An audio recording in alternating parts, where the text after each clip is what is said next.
back to Local Liberty. This is Brian and Shane. We're continuing the conversation about individual liberty in our community, and we are going to continue our series on discussing questions in Shane's American government class. The question for today is, do personal liberties matter more than society's perceived needs? Ooh, this is a good question.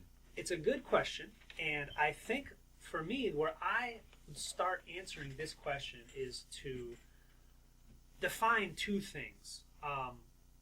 There's another entity that's sort of insinuated in this question, and that entity is government. So I want to define and differentiate two things that often get conflated, and that's society and government. They are very much not the same thing. So what is society? Society is basically the aggregate of individuals interacting with each other. It just sounds an awful lot like the definition for the free market, but it's basically the society is all of us individuals living our lives. And then what is government? Government is a process for one set of people to rule over another set.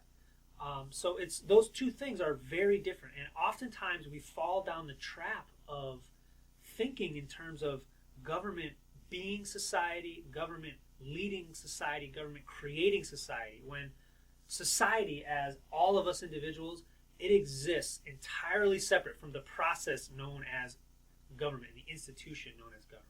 So that's the sort of the definitions I want to define before diving into this question. And then the question kind of becomes easy to answer when you think of, personal liberties. That's what society is. So there is no, the part about society's perceived needs, society doesn't need anything.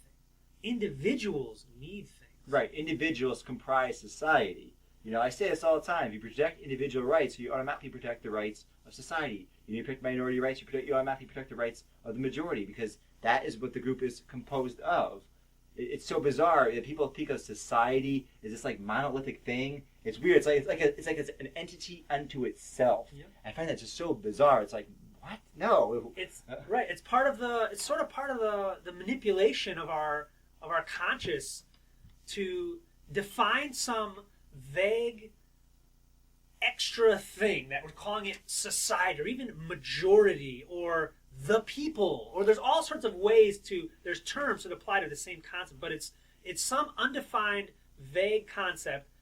And sure enough, who's in charge of the people? Well, that's the government.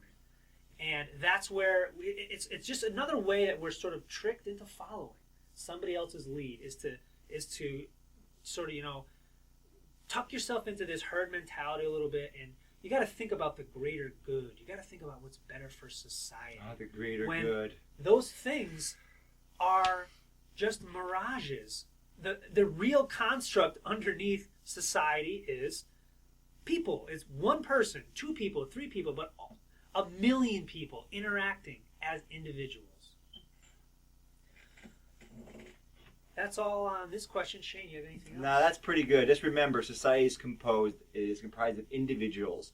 I'm an individual, you're an individual, Roger, our cameraman's individual, and right now we have our little Local Liberty Society. But Local Liberty itself is not this monolithic entity that has its own thought process, has its own rights can be violated. Right, and so society does not have needs. Society does not have perceived needs. That's really the answer to this question.